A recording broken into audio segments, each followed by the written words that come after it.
Welcome to TMZ Live. Harvey Levin here. Charles here. So Kid Cudi took the stand today, and as far as I'm concerned, Kid Cudi, at least I thought, would be the biggest link to the racketeering charge that Diddy faces right now. Right. And you think he was not, or Well, after hearing his by the way, his testimony, we're going to get into it in a second here, is if everything he says is accurate, I don't know how you don't think this is linked to racketeering, because he testified Diddy and an associate showed up in his house, ransacked the place, burglarized it,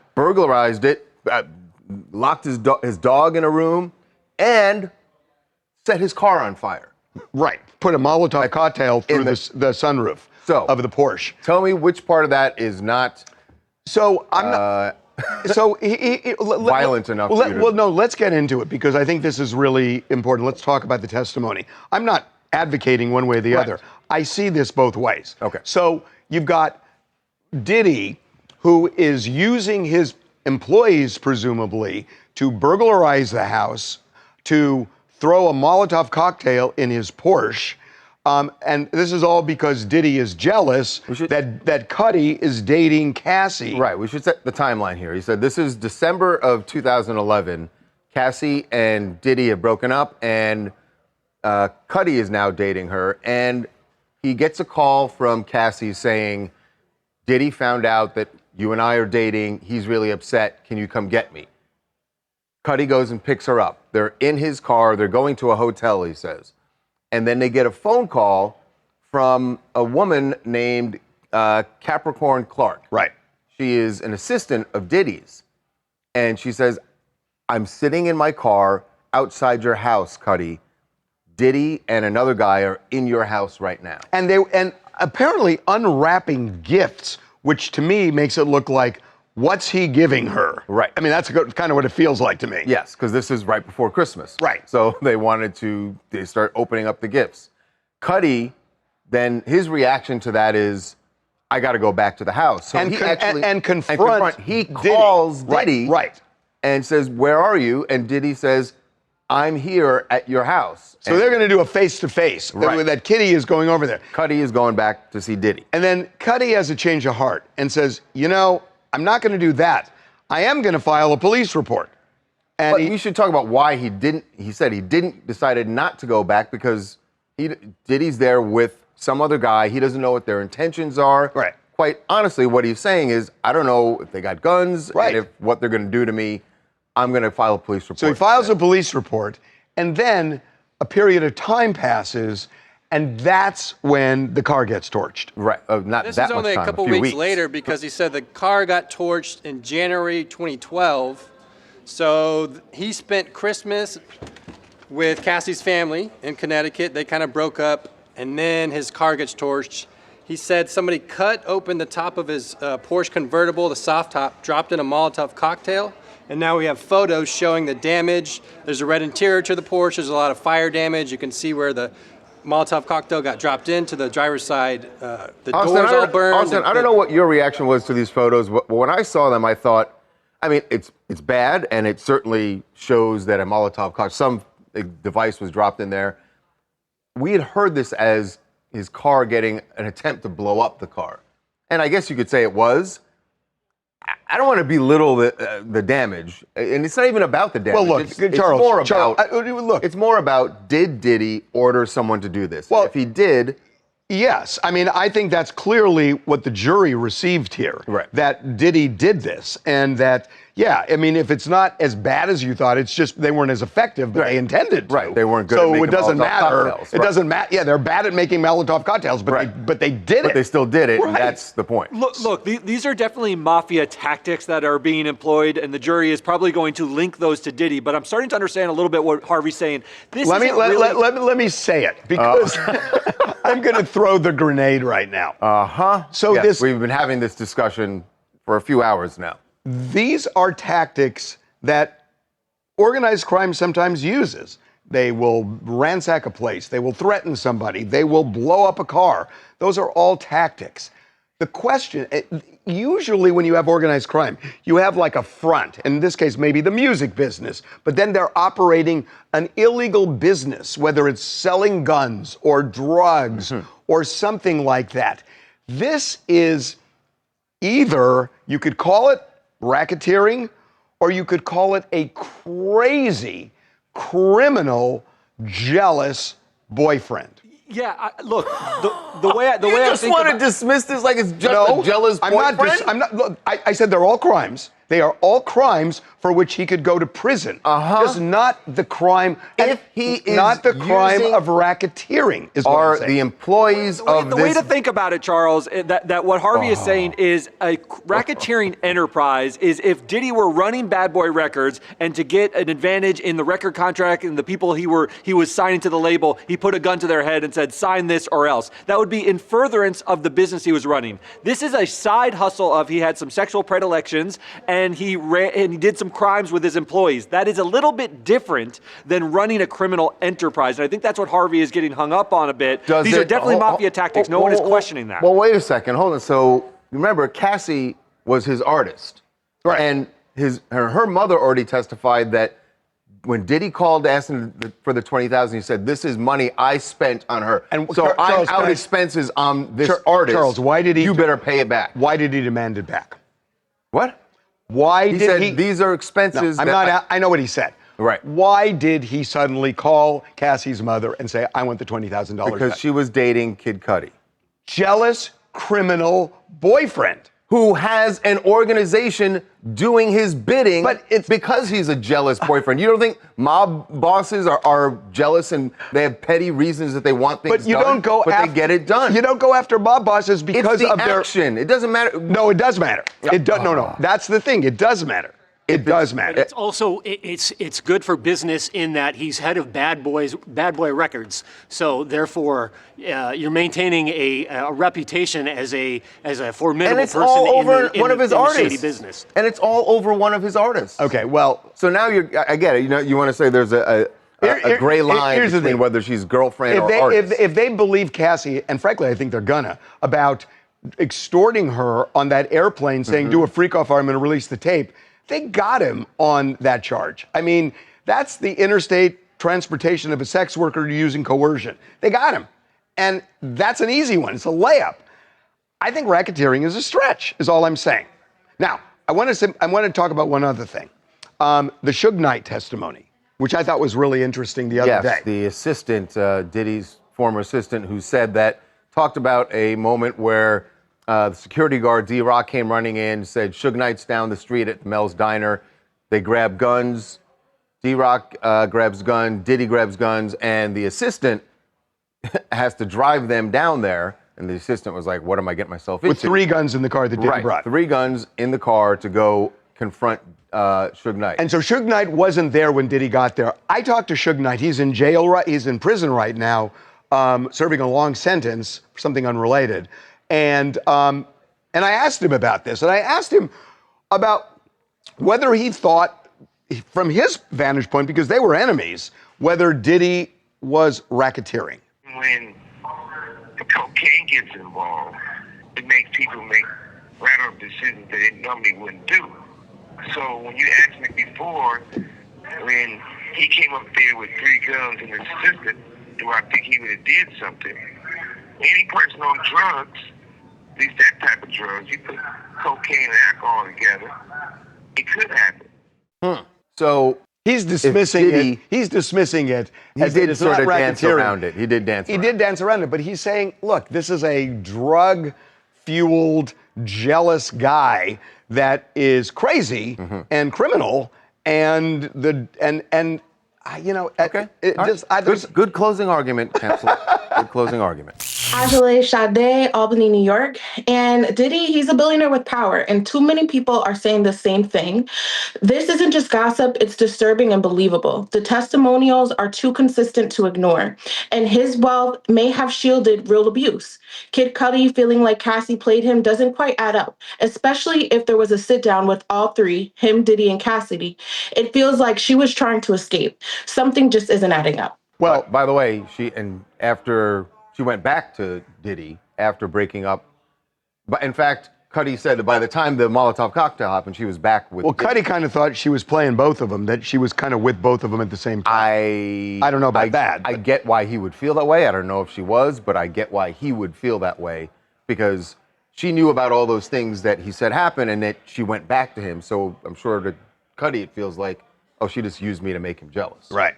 Okay, we got to take a break. All right, when we come back, Jussie Smollett, the whole ordeal over the alleged hate crime, the hoax, it is over now. 6 years later, it is completely done, and we know what Jussie has to pay. Guess what? The city of Chicago is getting zero, but somebody is getting $50,000.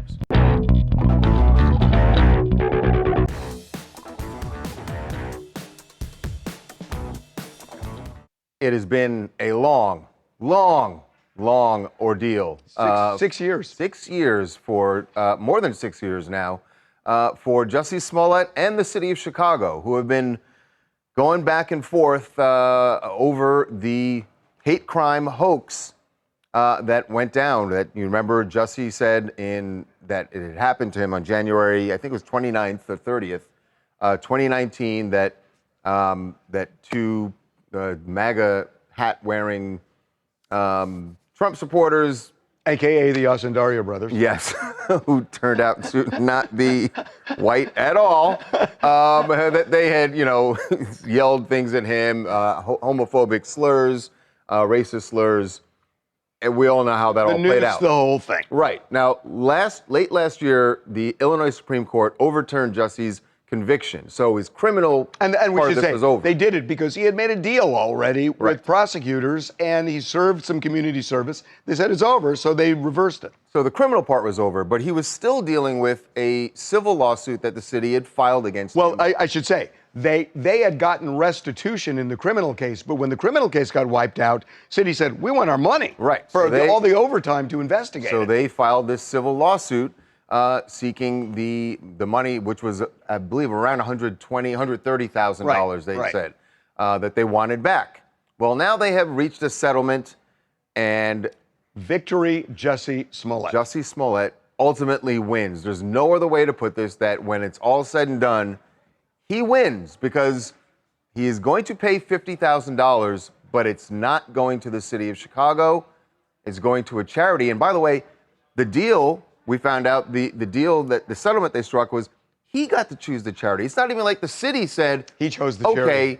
Okay, we're at least it's going to be a charity that we want. But wait. Jussie got to choose the charity. But wait, there's more. He gets a tax deduction. He'll get a tax deduction. He is not admitting guilt.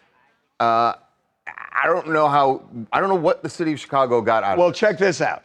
We know that this is a kind of a secret settlement, and they were going to announce it late in the day tomorrow, which is Heading the into beginning of Memorial Day Memorial Day weekend. So that we know we would get buried, and that's the game. And all the citizens of Chicago would just be out celebrating and not hearing about how Less the wiser. they have to pay this $130,000. This is, for those of us who were around when this all happened and sat through the trial and everything else, it's pretty frustrating for those people who believe that he really did something awful here. Not only did he sort of allegedly, and I think we can all say with some certainty, sort of concoct a crime and make it into a huge political statement, but he seems to have come out of it smelling like roses. He seems to have been reaccepted back into Hollywood society.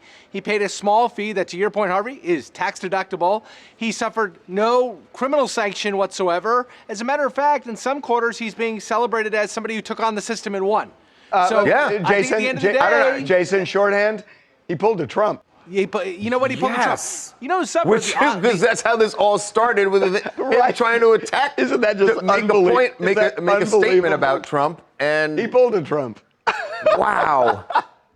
I haven't heard about Jussie in honestly 6 years, since Empire, since this hate crime hoax. And at the same time, this will always be tied to his name. So he can't really outrun it. And at the same time, he's an out-of-work actor. Like, I am having a hard time understanding how he even has $50,000 to pay. But at the end of the day, he's lost 6 years of his life. He's lost $50,000, his reputation. And He's walking away with just a tax deduction, a tax I still don't write-off. understand why the city of Chicago. I mean, maybe it was just the legal fees for them to keep fighting this thing. It's more than the 130. Right, and so they're like, well, we're just throwing Because they could listen. good money they after could, bad. They could have won it because in the criminal case, 12 jurors unanimously, beyond a reasonable doubt, said he was guilty, and all they have to do is preponderance of the evidence, just tip the scales a little bit, which is way easier. So it's not like they couldn't have won the case if it gone to. But it was just getting far too expensive. That's right. Okay, we're going to move on. Yes, going to move on to education. Or lack thereof. An overhaul of the education system as the Kardashians, or at least one of them would like to see it go down. Kourtney Kardashian was talking about schooling for their kids when she was on Khloe's podcast. And you're going to hear her theory. I don't know how she can support this, but her theory is kids don't need to go to school anymore. Let's just do away with it. I think living authentically is not conforming. I do it with everything. It's not about our family. Like, let's say the school system. I'll think, why do kids go to school? Truly. It's so dated. Oh, I'm such a homeschool person, so don't even get me going. So then I'll start thinking, and then like, you know, my kids will send me videos about like, why do kids go to school? It'll be like really successful people, and they'll be like, my kids never go to school and they're never going to, and whatever. And then I'm like, okay, what's the goal here? You want to do homeschool? Let's do it. Okay, let me just say, we don't conform, so why school? Okay, here's an answer. Aside from learning, it's called socialization. And you can socialize with all the Kardashians, which is culty, or you can socialize with the rest of the world. Right. And, you know. And by the way, I take umbrage with you saying besides education. That's the point. Yes, the both. socialization comes along. It's both. Comes along with it, but that's part of the education process also is the social. But to her point, yes, there are people who are successfully homeschooled, and I get that. And they're also awkward socially, usually. Also, it's a kind of a rich people privilege to be able to homeschool your kids, because a lot of parents these days and all over the world, both parents have to go to school. Both parents have to go to work. So when your kids go to school, it's almost like a daycare that's free. To be a rich parent and say like, oh, homeschool is so great. That's because you guys can afford it. They can afford private schools. Remember that most people in America send their kids to public schools, which is paid for by the taxpayers. They can go to any school they want. Right. And who is teaching them? And if those kids aren't going to go to public schools, then how do they learn basic? And private schools in LA are great. The high-end schools, they are amazing. So yeah, they're expensive, and Charlie's right. It's for privileged people. But to say, what's the point? I mean... Yeah, I definitely think the socialization stuff, like you mentioned, Harvey, is so important. Like, just having, like, your first crush at school and being excited to go to school, like, little things like that really help you develop into the person you are. Or even, like, if you're bullied, you learn how to overcome challenges like that. You learn how to become a person in society. And though they are rich and they don't have to deal with public school or, you know, even private school, let's say, well, still, if you are rich and you have a business later in life, you're going to have to learn. You're going to have to know how to work with people. Yeah, but I agree with you. Let's not minimize. It's like she says, we're nonconformists, and we're just asking why school. It's like, really, that's where you want to be a nonconformist? What's scary about this for me is that, look, let's face it, the Kardashians are incredibly influential people, and they say things like this, and there are going to be people out there who latch onto them. You know what? Yeah, my kids don't need to go to school. I think I want to say she's wrong. She's just wrong. Shu Dominguez here, calling in from Kremlin, Colorado. I think that the comment is definitely arrogant, but not completely far-fetched. Obviously, the Kardashians have the means to not send their kids to school and still, you know, perform very well socially and professionally. Me personally, I will be sending my kids to school. But that being said, shout out to Kardashians for having the money that they do. Yeah, no, the money is great. But the idea of saying, why school? Come on. Okay, we're taking a break. All right, so when we come back, Aaron Rodgers on Joe Rogan's show. This is going to be interesting. One of the things that he brought up, you're going to hear Aaron Rodgers weigh in on trans women in sports. TMZ's got every freaking ticket thing. Big celebs, big stories, big events. Justin Timberlake made Portland kids' dream come true by joining a bike bus ride. And they always listen to Justin Timberlake. Cry me a river when they fall. It's TMZ.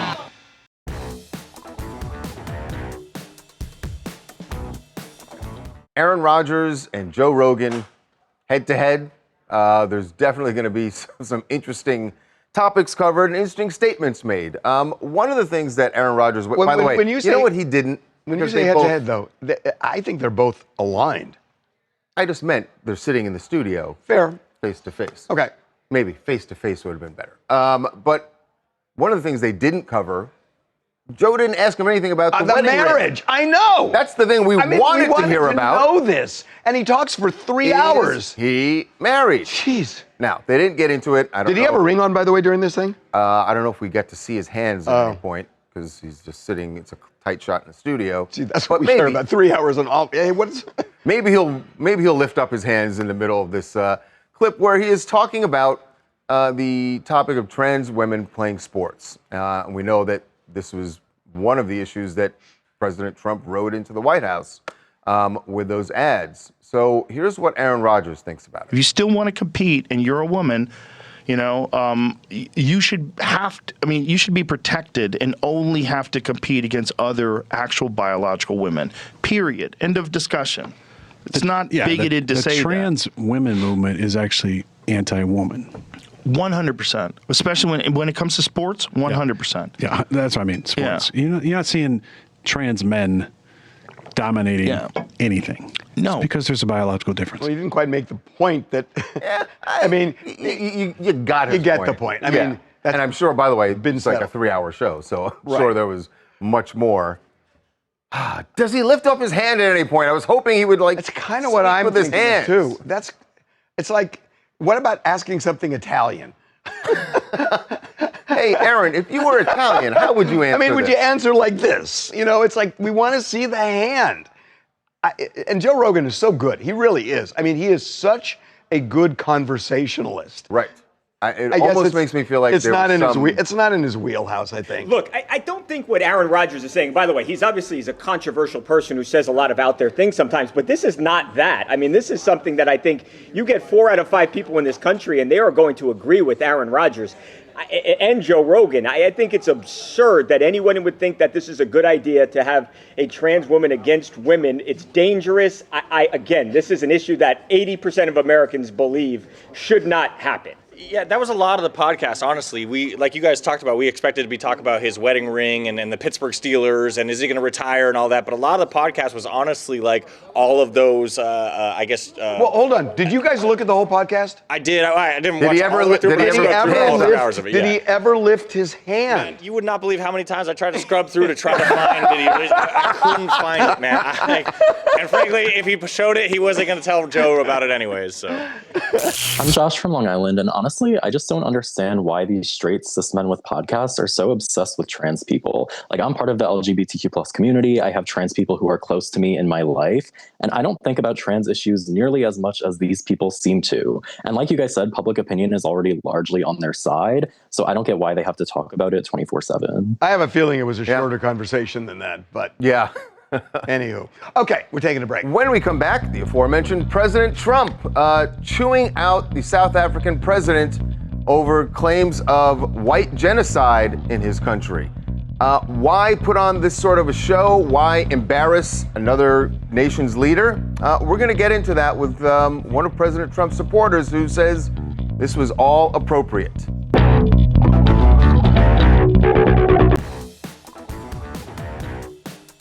Welcome back to TMZ Live. More fireworks at the White House when President Trump, it seems like when he has a foreign leader in the White House, something always comes out of this. And I don't know if that's intentional or not, but yesterday this was intentional. This one was definitely intentional, but it was a meeting with the South African president, and in the middle of what was mostly a pretty congenial conversation, President Trump brought up the issue of alleged white genocide in South Africa. Of farmers. Yes, of white farmers in that country. And played a video for the president that certainly took him off guard. This is a video of one of the parties. It's the fourth most popular party, where one of the leaders of the party was suggesting this. It's just not true. I mean, there were 36 farmers who were murdered last year. There were 20,000 murders, and of the 36, they were various races. So the premise is wrong, but it was dramatic. Right, very dramatic moment, caught the South African president off guard, and it seemed like President Trump had used him to make this point because the issue of white refugees coming in, being allowed into America, was something that President Trump got called out for last week. And it seemed like this was all to sort of bolster that, to say, look, I was right to let them into our country. Is this the sort of thing that foreign leaders should expect now when they come to visit President Trump, that there's going to be a moment. A gotcha moment. A gotcha moment. Joining us right now to discuss this is Emmy award-winning journalist Lara Logan, formerly from CBS and 60 Minutes. She is now the host of Going Rogue with Lara Logan, and by the way, is a South African citizen. So it's perfect to talk about this. Lara, welcome to TMZ Live. Thank you so much for having me. We really appreciate it. I mean, you have, and you've been all over the world. You've covered wars. You are, you know your stuff. So what do you think of what happened yesterday in the Oval? I think the most important thing to just clarify here is that no one is denying that white farmers are being murdered, right? The issue is whether this is a genocide. And when you talk about Julius Malema, the leader of the EFF party, Julius Malema has repeatedly called for the murder of white farmers. He's told people, crowds of tens of thousands to slit their throats and gestured with his throat. And when you talk about the farm murders themselves, I think it's helpful for people to actually search this online. Because when you see that women in their 80s have been gang raped and children have been murdered, people have been burned, their skin peeled off, and that sometimes this torture lasts for hours and hours and hours on end. So no one is denying that there is a massive problem with violence in South Africa. No one is suggesting that it's only white people or only white farmers that are the victims of this. But what is at issue here is the fact that there are 134 race-based laws in South Africa. And just recently, the government has approved taking land without compensation, which is appropriation of land. And in addition to that, you have these murders, which, by the way, have gone up 40% in the last 2 years. So I'm not sure where the statistic comes from that only 36 were murdered last year. But I can tell you, this has been going on for more than a decade. All of those things could be and should be discussed. And President Trump, having the president there, could certainly have that conversation with him. But instead, the gotcha moment is the way it played out, like to say, unless, and I haven't heard this from South Africa's side at all, that they knew this was going to happen. Certainly, President Ramaphosa seemed prepared for it. They did not. But prepared to respond to it. I would agree with you that it definitely seemed to come as a surprise to the delegation. But this is what I would say to you. We have an honesty problem in our media, which is at the root of all of this. Because if the media didn't deny that there was an issue, you can believe different, you can believe it should be handled in different ways. You can argue about what qualifies a genocide and so on. But you can't deny that it's happening. And what has been, for me, when I watched what was happening in the White House, it seemed obvious that this was as much for the South African delegation as it was for the media themselves. And there would be no need for any of this to happen if we were dealing with honest journalism all the time. And if people didn't deny the most basic facts, then you wouldn't need to prove your point. And I would also say to you, do you remember the years when we would all say there would be one president after another, parties would change, and we would all say, gosh, I'm so tired of the same old thing. And then you get people that come into office and they do things differently, and everybody says, how dare they do things differently? I mean, I think that you are correct. World leaders should expect that they're not going to get business as usual from the Trump administration. But we don't live in business as usual times. I mean, we are talking about a fundamental restructuring of the global order is what people are looking at. And Laura, on that point, I got to tell you, I really thought a lot this past weekend about Trump's visit to Saudi Arabia, to Qatar, and I started thinking, there really is something to what I thought was the Trump doctrine, which is we're not going to make judgments on whether a country's values align with ours, that it can be more transactional. Now, with Trump, I'm not down with all the transactions on the personal side, but the concept of it kind of made sense to me. So, 5 days later, he's judging another country. And what I'm wondering is, it seems to defy exactly what he did last week, saying, we're not going to make judgment. Well, yes, I hear you, but this is what I would say to you is, when people talk about what happened in Qatar and the Middle East, I don't hear a lot of intelligent conversation about that visit. I don't hear anyone talking about the fact that when Qatar offers you a multi-billion-dollar jet, if you were to say no and you were to rebuff them publicly, it would have been the end of all diplomacy in that region involving Qatar. And if you look at Qatar, what is their role today? They are the people who are in touch with Hamas, Hezbollah, the Taliban, Al-Qaeda. Qatar is our conduit to the bad guys. So what do governments do when they want to be able to have conversations with their adversaries without putting that in the, diplomatically front and center and then dealing with a whole lot of residual issues? Where did the Taliban have its embassy when no other government in the world would recognize them? It was in Qatar, right? And so when you look at these things, I always try to look behind the headlines. You could say that Trump is not judging them. I don't really believe that is what is driving this visit. When you see this emotional rapprochement with MBS in Saudi Arabia, and what does all of this mean? It's not happening in isolation. Look at the campaign that was being run at the same time in the United States, where everyone was seeing on their social media feeds that the Trump administration was about to recognize the Palestinian state.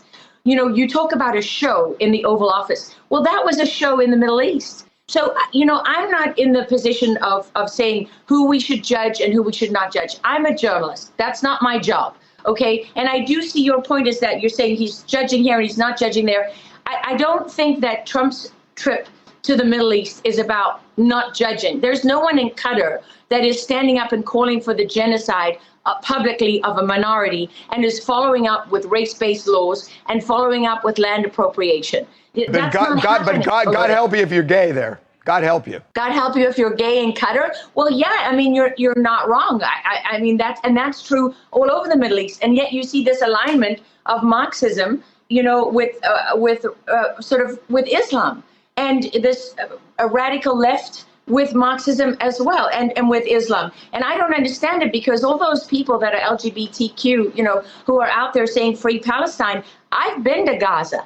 I've been there helping, dig people out of the rubble in airstrikes. I've been to Ramallah. I've been to all over Israel. I've been all over the Palestinian territories. And I don't think any of these people really understand what they're talking about, because they wouldn't last 4.5 seconds out there. Okay.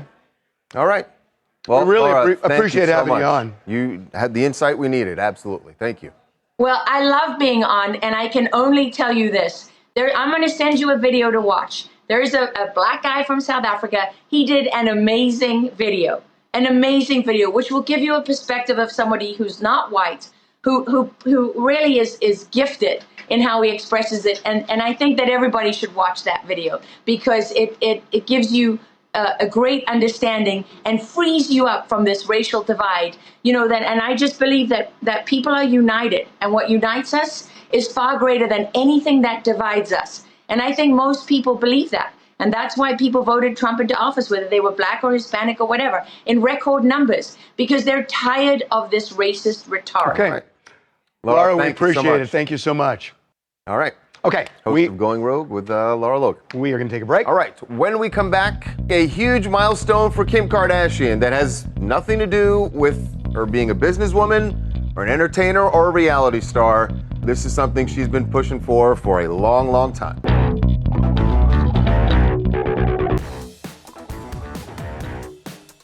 Graduation day, finally, for Kim Kardashian. Not not college. She was homeschooled. Really? She was. Interestingly, as we talked about her sister earlier, advocating for that. But I think this is really, really impressive because her homeschooling was in the law. And she graduated from a law. How do you describe it? It's like it's law school. There is a path. It's not law school. There is an alternate path to law school. Gonna say that. Well, it's an alternate path. It's getting tutored for many, many, many hours. And Kim did this in 6 years. And, we're talking, I think it's thousands of hours that you have to put in. And she is now eligible to take the California bar exam, which I believe is in August. And she, what I'm told is, she is going to sit for it. So they had a graduation ceremony. They had a ceremony, and some of the people who got her to this point, the people who mentored her, they were speaking during the ceremony, Van Jones among them, and he talked about how and when Kim decided that she wanted to take this path. A lot of people very proud of her. Her sister, Chloe, was there as well. She was near tears, talking about how proud she was of Kim. It's really impressive. I mean, look, she has 4 kids, a terrible problem with her ex-husband. She has businesses to run. She has all sorts of ventures. She's acting now. And the fact that she's put in these hours and can sit, by the way, for a bar exam where 50% of the people who take it flunk, we will see what happens. Yeah. But I got to say, the fortitude of doing this is really something. Yeah. My name's Tanner Johnson, and I currently live in Austin, Texas. And with all due respect to Kim, it kind of just seems like a giant publicity stunt. I mean, she definitely put in a lot of hard work, but it's nowhere near the amount of hard work that past and present law students put in. 18 hours a week doesn't even compare to undergraduate studying hours. So it's just a really big question of like, is it just for the title, or is she actually going to make a difference if she passes the real bar exam? Whenever you say with all due respect, usually means there's disrespect coming. Okay, that time of the week, folks. Yes, your favorite time. Tim is here with his rejects. What's going on? All right, so if you're a speed flyer, you need to know when and where to land because, when you have the parachute. So check this out. This is probably pretty impressive here. So this speed flyer does a little flip over the water, skims across the water, and lands right on the pad in the middle of the lake there. Ooh, wow. It was Can a I pad. just say, all right, can I just say, that guy went down in his butt. If that thing had splinters, I was gonna say it's not a wooden. That's what I was thinking, but it was padded. Oh, okay. A wooden. Okay, because next. All right, so anytime you're on an electric scooter, make sure to stay out of traffic and wear a helmet. So this guy's very lucky. Out. He's in the Oh my God! He was just able to jump over the car. Walk off like it. No big deal. Wait, it looks like he did it on purpose. That was very perplexing and we must troubling. say, don't try it at home. Wow. Well, if you do, you're just an idiot. Oh my God! Right. Thanks, Tim. Thanks, Tim. Right, see ya. What the hell was that? I don't know what we just saw. When we come back, the plight of Billy and Tina, the elephants that were here at the LA Zoo that were snuck out in the middle of the night and sent to the Tulsa Zoo. There are a bunch of celebrities who are continuing the fight for them. We will tell you who's making their voice heard now.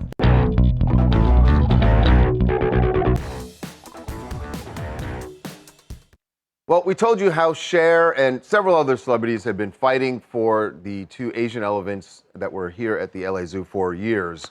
Cher, and you saw the list of people who signed onto a letter that was sent to the mayor trying to stop the transfer of those elephants. We broke a story this week that the elephants were transferred overnight, 1:30 in the morning, loaded onto a semi-truck. Clearly, so they did this when nobody was looking because they just didn't want what they considered to be the bad publicity, I'm assuming, because the deputy mayor hung up on us when we called on that. So now that the transfer is done, the celebrities are not backing off. Priscilla Presley and Kim Basinger in particular are going after LA Zoo for what they did to get, sneak Billy and Tina out.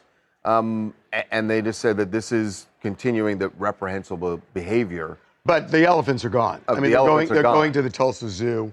And which was not the goal that everyone wanted. Put them in a sanctuary, right, where they could live out their space. lives, where they're not confined this way. And just the idea that the zoo did this in the middle of the night, loading them in this truck in crates, and that they felt they were doing something wrong or Priscilla, something, maybe. Right, and that's what Priscilla and Kim and a lot of people have said they feel that was the motivation of doing it at that time. Hey TMZ, it's Noelle from New Jersey. So I'm with the celeb crew on this one. Sneaking elephants overnight was absolutely shady, very intentional, especially when the sanctuary was an option and this has been talked about. There were petitions. These elephants deserve space, peace, and not another zoo. I've got a soft spot in my heart for elephants. So definitely just not a good look for the zoo, not a good look for animal welfare. And I feel for the elephants. Yeah. Not a good look for the mayor's office either. Yeah. Sorry. Yeah. What else do you guys want to talk about? Hey, it's Nene from Atlanta, and I've got the Diddy case. So far, the defense is doing pretty well at proving that Diddy is not a credible person at all, and he does kind of have a little RICO going on. Kid Cudi did believe that he blew up his car, and the reason he feels that way is because Cassie allegedly gave him the address. So I think this case is going to last a little bit longer than what we think, but honestly, guilty. Right. So we can it may go on much longer, but I've already decided guilty. Okay, one more. This is Sawyer in Washington, D.C., and I want to talk about Kourtney Kardashian. To me, this is a case of billionaire brain. You know, the Kardashians have enough money to resurrect Albert Einstein to homeschool their children. But for most American families, public school is a lifeline. You know, they teach our kids, they feed our kids, they look after them while parents work 2 to 3 jobs. And I think it's just a disservice to kids who are in the public school system to be, dismissing the public school system while they're under attack by politicians. So I think it's out of touch, and I think it's incredibly harmful. Okay, we're taking a break. All right, when we come back, Bill Belichick and his girlfriend lean into all the buzz about the age gap. Well, she's leaning in. I don't know if Bill was participating in this, but he ended up in the middle of it.